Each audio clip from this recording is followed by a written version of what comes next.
Sumapit na ang araw ng Halloween. May mga dekorasyon na sa loob at labas ng bahay ng mga tao sa Goldie Subdivision. Nakakatakot at magaganda ang mga naging disenyo ng bawat bahay sa lugar na yun. Nakasuot na rin ng mga Halloween costume ang mga bata. May vampira, werewolf, clown, mangkukulam. Kahit superhero at mga cartoon characters ay meron na rin. Ito ay isa sa paboritong araw nila Cyrus, Terry at ni Donald. Pupunta sila sa bawat bahay sa subdivision nila upang makapag-trick or treat. Sinimulan nila sa kapitbahay ni Terry na si Dante. May edad na ito, ngunit makikita pa rin na nagiging bahagi siya ng Halloween. Kakaiba ang disenyo ng bahay niya o may kinalaman sa mga nakakatakot na aliens. Pinindot ni Cyrus ang doorbell at sabay-sabay silang nagsabi ng trick or treat.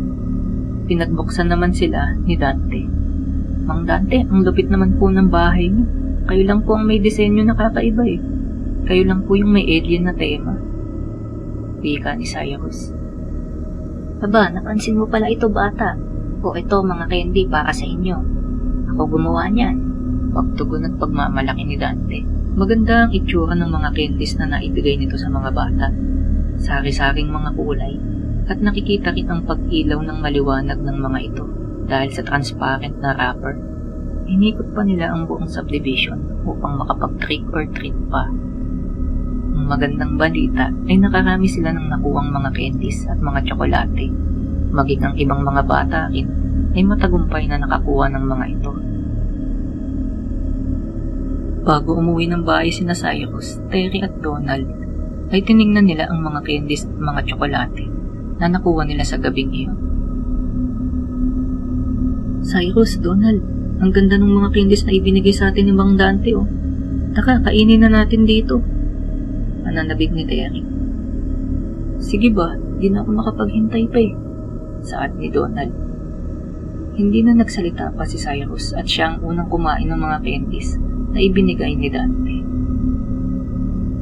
Namangha sila sa makulay at umiilaw na mga candies. Agad nilang kinain ito at sa lasa pa lang ay panalong-panalo na.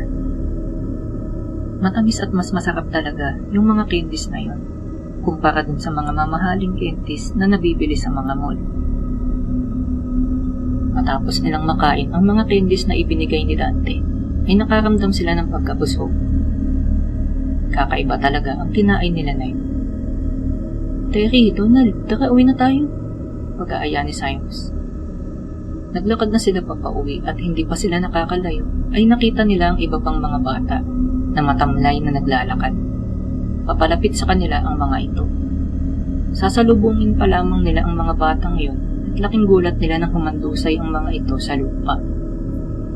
Agad nilang nilapitan ang mga ito. Subalit unti-unti ring nagdilim ang paningin nila, hanggang sa hinimatay rin sila katulad sa ibang mga bata. Pagkalipas ng ilang minuto ay nagkamalay na sila, ngunit may narinig sila na tinig. Pumarito kayo! Pumarito kayo! Paulit-ulit at nakakabigat na sa kanilang mga ulo ang mga salitang ito. Kusa na silang dinala ng kanilang mga paa patungo sa bahay ni Dante. Siya pala ang tinig na nagsasalita sa mga batang nagkamalay. Gustuhin man magsalita nila Cyrus, Terry, Donald at ng iba pang mga bata, ay may tila pumipigil sa kanila na hindi makapagsalita. Nakita nila ang tunay na anyo ni Dante, isa na itong matandang nilalang na may nakakatakot na itsura. Malaking ulo, kulubot ang balat, mapayat na pangangatawan, malaki ang mga mata, maliit na ilong, tuyot na labi, matatalas na mga kuko, malalaking mga tenga, maliit na hita, maliit na mga paa.